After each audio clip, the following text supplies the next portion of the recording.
RTI કરીને કેટલાક લોકોએ તોડબાજી કરવાનો એક ધંધો બનાવી લીધો છે અને તેઓ અલગ અલગ જગ્યાએ આરટીઆઈ કરતા હોય છે અને તોડ કરતા હોય છે।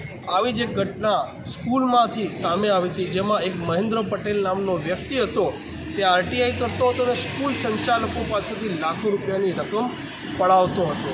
આ મામલે મુખ્યમંત્રી ભૂપેન્દ્ર પટેલે પણ એક નિવેદન આપ્યું હતું અને તેવામાં જે રાજ્ય સરકારના પ્રવક્તા મંત્રી છે ઋષિકેશ પટેલ, આજે તેઓ વિધાનસભાનું જે સત્ર ચાલુ થવાનું હતું તેને લઈને પત્રકારે પૂછેલા પ્રશ્નના જવાબમાં કહ્યું હતું કે આરટીઆઈ કરી જે લોકો નાના મોટા તોડ કરે છે તેવા તત્વોને સાંખી લેવામાં નહીં આવે અને રાજ્ય સરકાર તેઓના વિરુદ્ધ કડક કાર્યવાહી કરશે। આ મામલે ઋષિકેશ પટેલે આ ઘટનાને લઈને શું વાત કહી છે તે સાંભળો।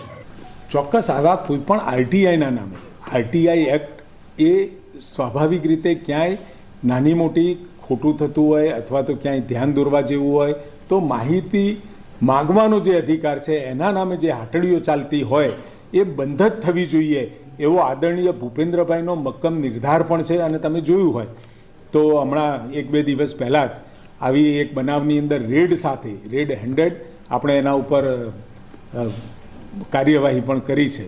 અને આમાં દરેક ક્ષેત્રની અંદર જ્યાં પણ કોઈ આવી ફરિયાદ મળે અને બ્લેકમેલ કરતા તત્વોને આરટીઆઈના નામે એ દુકાનો બંધ કરાવવાનો મક્કમ નિર્ધાર આદરણીય ભૂપેન્દ્રભાઈ પટેલ સાહેબનો છે।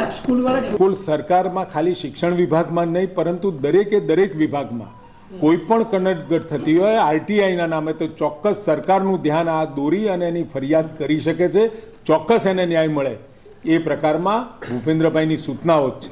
આ પ્રકારે ઋષિકેશ પટેલે રાજ્ય સરકારનું જે સ્ટેન્ડ સ્પષ્ટ કર્યું છે અને કહ્યું છે કે આરટીઆઈના નામે જે તોડ કરતા હોય છે, લોકોને કનડતા હોય છે, લોકોને પરેશાન કરતા હોય છે, તેવા તત્વો વિરુદ્ધ રાજ્ય સરકારના ધ્યાને જ્યારે કોઈ પણ પ્રકારની વાત આવશે તો તેઓના વિરુદ્ધ કાયદેસરની કાર્યવાહી કરવામાં આવશે। રાજ્યમાં આવી કોઈ પણ પ્રકારની જે ઘટના છે તે સાંખી લેવામાં નહીં આવે। હાલ તો જે મહેન્દ્ર પટેલે જે આરટીઆઈના નામે સ્કૂલો પાસેથી જે તોડ કરેલા છે તેના વિરુદ્ધ કાર્યવાહી કરવામાં આવી રહી છે અને તપાસ પણ ચાલી રહી છે કે તેણે હજી રાજ્યમાં કઈ અને કેટલી સ્કૂલો પાસેથી કેટલી રકમની તોડ કર્યો છે।